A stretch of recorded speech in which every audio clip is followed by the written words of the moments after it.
नहीं है। देखो बेटा, मुझसे छुपाकर क्या करोगे? तुम्हारी शक्ल बता रही है कि तुम बहुत परेशान हो। कोई तकलीफ है तो मुझे बताओ, शायद मैं तुम्हारी कोई मदद कर सकूं। बाबा की ये बात सुनकर रामू सोचने लगता है। इतना तो परेशान हूँ और अब कोई रास्ता तो नजर नहीं आ रहा है। एक बार बाबा से बात करके देखता हूँ, शायद वो कोई उपाय बता दे। क्या सोच रहे हो बेटा? बोलो, क्या परेशानी है? एक परेशानी तो है बाबा, मैं मेरी किस्मत से परेशान हूँ। मुझे ऐसा लगता है वो मेरा साथ कभी नहीं देती है। क्यों बेटा, तुम्हें ऐसा क्यों लगता है? बाबा, मैं एक मामूली किसान हूँ जिसका सारा संसार खेती बाड़ी पर निर्भर है और मैं पूरी ईमानदारी से अपने खेत पर काम करता हूँ, पर मेरी किस्मत कभी साथ नहीं देती है। कभी बारिश मेरी फसल खराब कर देती है, कभी सूखा पड़ जाता है और किसी साल फसल बच गई तो उस साल मंडी में फसल की दाम कम हो जाती है। बेटा, तो तुम किसानी के अलावा कुछ करने की क्यों नहीं सोचते हो? बाबा, मेरे पुश्ते किसानी ही करते आ रही है और फिर मैं किसानी कैसे छोड़ दूं? और किसानी छोड़ना तो कोई तरीका नहीं है ना बाबा। इसी तरह अगर हर किसान परेशान होकर किसानी छोड़ दे तो लोग तो भूखे मर जाएंगे। हाँ बेटा, यही तो सोचकर तुम्हें और मेहनत करनी होगी। बाबा, मैं मेहनत करने से पीछे नहीं हटता, पर आखिर मेरा भी घर परिवार है। मुझे मेरे अलावा उनका भी देख सोच कर चलना पड़ता है। बेटा, तो जिस तरह तुम परेशान हो उसी तरह तुम्हारे साथ वाले किसान भी तो परेशान होंगे ना। तो तुम सारे मिलकर कोई उपाय ढूंढो। शायद सारे लोग मिलकर कुछ सोचे तो तुम सभी की समस्या दूर हो जाए। बाबा, मेरे अगल बगल वाले में से तो कुछ ने दूसरा रास्ता चुन भी लिया है, खेती से पैसे बनाने का। बेटा, तो तुम उनसे पूछो और उनका तरीका अपना कर देखो, शायद तुम्हारा भी काम बन जाए। नहीं बाबा, मैं वो रास्ता नहीं चुन सकता, मुझे वो सही नहीं लगा। क्यों बेटा, ऐसा क्या कर रहे हैं वो जो तुम्हें सही नहीं लग रहा है? बाबा की ये बात सुन रामू सोचता है। अब क्या करूं? बाबा को हरी भाई वाली बात बता दूं? किस तरह वो लोगों की जान के साथ खिलवाड़ कर रहे हैं? बता देता हूं, पर हरी भाई का नाम नहीं लूंगा क्योंकि आखिर वो मेरी मदद करने की कोशिश ही कर रहे थे। हाँ बाबा, मेरे जान पहचान में एक किसान भाई बहुत गलत काम कर रहे हैं। क्या गलत कर रहे हैं, जरा मुझे भी बताना तो। बाबा, आज मैं सुबह उनसे मिला था और आपकी तरह मुझे परेशान देखकर उन्होंने भी मेरी मदद करने की सोची। उनकी भी खेती का काम है जो हर साल मेरे तरह कुछ ना कुछ कारणों से खराब हो जाती थी, तो उन्होंने एक नया उपाय सोच लिया है बचे कुचे अनाज के साथ पैसे कमाने का। ऐसा क्या करते हैं बेटा वो बचे हुए अनाज से? बाबा, उन्होंने चीन से चावल मंगा लिया है और वो उन्हें अपने बचे हुए चावल के दानों में मिला देते हैं, जिसे बेचकर वो बहुत पैसे कमा रहे हैं। हाँ, तो बेटा इसमें क्या गलत है? तुम भी चीन से मंगा लो और उनके ही तरह बेचो। नहीं बाबा, आप शायद समझे नहीं। वो चावल जो चीन से मंगाते हैं वो मामूली चावल नहीं है, क्योंकि उन्हें उगाया नहीं बनाया जाता है। रामू की ये बात सुनकर बाबा चौंक जाते हैं। क्या कहा बेटा? चावल जिन्हें उगाया नहीं बनाया गया है, यानी वो नकली चावल है?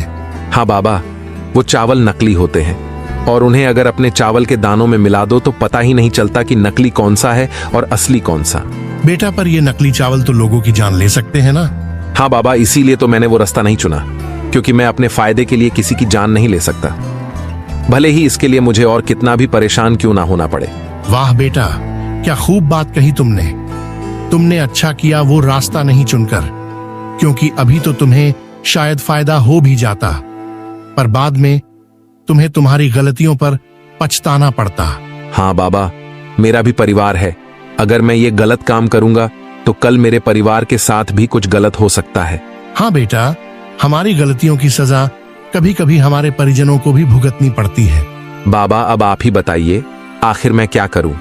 मेरी किस्मत के तारे में कैसे सुधारूं? आखिर मेरा भी परिवार है, मुझे उनका भी तो सोचना पड़ेगा। बाबा बेटा, तुम मेरा एक काम करो तो मैं तुम्हें इस समस्या से बाहर निकलने में मदद करूंगा। बोलिए बाबा, मैं क्या करूं? मैं आपके सारे काम करने तैयार हूं, बस आप मुझे इस समस्या से बाहर निकालिए। बेटा, तुम्हें कुछ ज्यादा नहीं करना है। तुमने कहा ना तुम्हारा भी परिवार है, तो तुम्हें बस उनसे जाके ये चीन के चावल वाली बात बतानी है, क्योंकि तुमने अपना सोचकर मना कर दिया। पर क्या तुमने अपने परिवार वालों से पूछा इस बारे में? नहीं बाबा, नहीं पूछा किसी से भी। तो एक बार उनसे पूछकर देखो उनका इस बारे में क्या कहना है।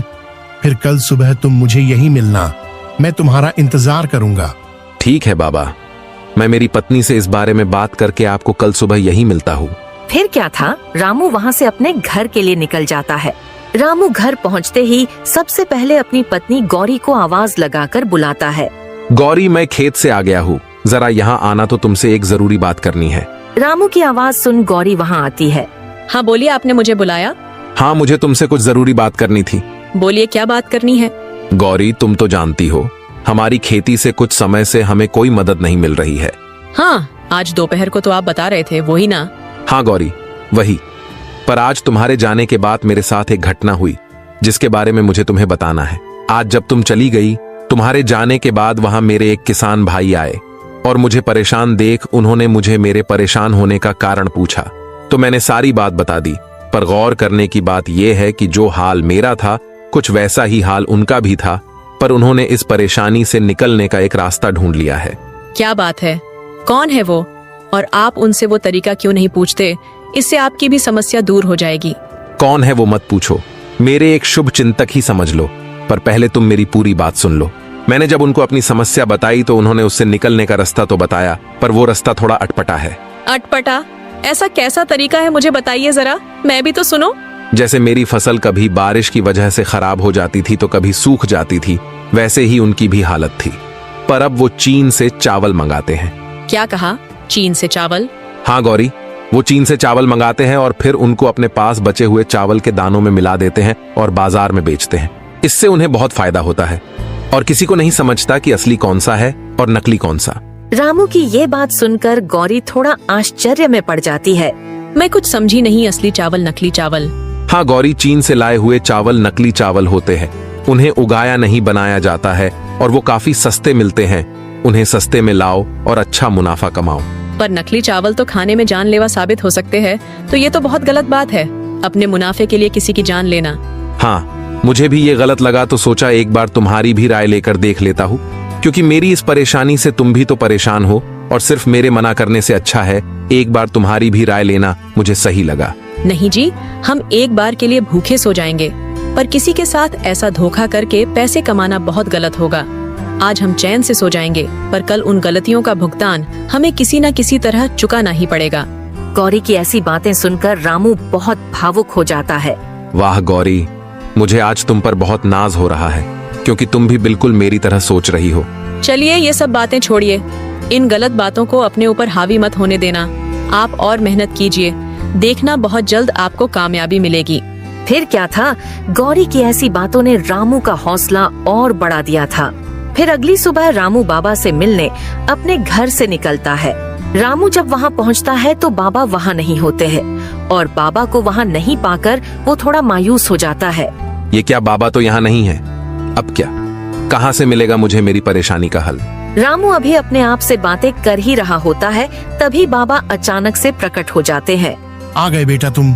बाबा को अचानक से प्रकट होता देखकर रामू थोड़ा डर जाता है और अपने मन में सोचने लगता है, बाप रे बाप, ये तो कोई मायावी बाबा लग रहे हैं। अभी के लिए मेरा यहाँ से निकलना ही सही रहेगा।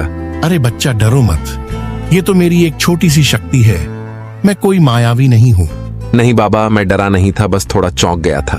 बोलो बेटा, क्या तुमने वो काम किया जो मैंने तुमसे कहा था? हाँ बाबा, मैंने मेरे पत्नी से उन चीन के चावल के बारे में बात की और उसे ये भी बताया कि इनसे हमें बहुत फायदा होगा, पर उसकी सोच पूरी मेरी तरह है। उसने भी ये गलत काम करने से मना कर दिया। उसने तो ये तक कहा कि हम एक समय पर भूखे रह सकते हैं, पर किसी के साथ इस तरह धोखा करके पैसे नहीं कमा सकते। रामू की ये सारी बातें सुनकर बाबा बहुत प्रसन्न होते हैं। ये तो बहुत अच्छी बात है बेटा कि तुम्हारी घरवाली की सोच बिल्कुल तुम्हारी तरह है। बाबा, अब आप मुझे कोई तरीका बताइए जिससे मेरी समस्याएं दूर हो सके। हाँ बेटा, रुको, मैं तुम्हारे लिए कुछ लाया हूँ जिससे तुम्हारी सारी समस्याएं दूर हो जाएंगी। बाबा फिर उसे एक पोटली देते हैं। बाबा, इस पोटली में क्या है? बेटा, इस पोटली में जादुई मिट्टी है। तुम बस इस मिट्टी को ले जाकर अपने खेत में छिड़क देना और फिर उसके बाद अपने अनाज के बीजों को छिड़क देना, फिर कमाल देखना। पर एक बात याद रखना, मिट्टी कम कम छिड़कना और जब पोटली की मिट्टी खत्म होने वाली हो तो अपने खेत की मिट्टी इसमें मिला देना।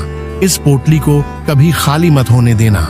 ठीक है बाबा, मैं आपकी सारी बातों को याद रखूंगा। ठीक है तो बाबा, मैं चलता हूँ। रामू फटाफट से जाकर अपने खेत में मिट्टी छिड़क देता है। चलो, अब मिट्टी तो छिड़क दिया, अब फटाफट से बीजों को भी छिड़क देता हूँ। रामू सारे खेत में जल्दी जल्दी बीज छिड़क देता है। चलो बाबा के कहे अनुसार मिट्टी भी छिड़क दी और बीज भी। चलो अब घर चलता हूँ। कल सुबह जल्दी आकर एक बार खेत का जायजा ले लूंगा और जादुई मिट्टी का कमाल भी देख लूंगा। फिर अगली सुबह रामू सुबह सुबह अपने खेत पर पहुंच जाता है और अपने खेत की हालत देखकर चौंक जाता है। उसका खेत पूरा हरा भरा हो चुका था। उसे अपने आंखों पर यकीन नहीं हो रहा था। आखिर बाबा की बात सही हो गई। अब इस जादुई मिट्टी से मेरी सारी परेशानियां दूर हो जाएंगी और आखिर गौरी की बात भी सही हो गई। अब किस्मत भी मेरा साथ देगी। दोस्तों, इस तरह रामू और गौरी के नेक दिली ने उनकी बदकिस्मती को बदल दिया और अब उन्हें अपने किस्मत को नहीं कोसना पड़ेगा।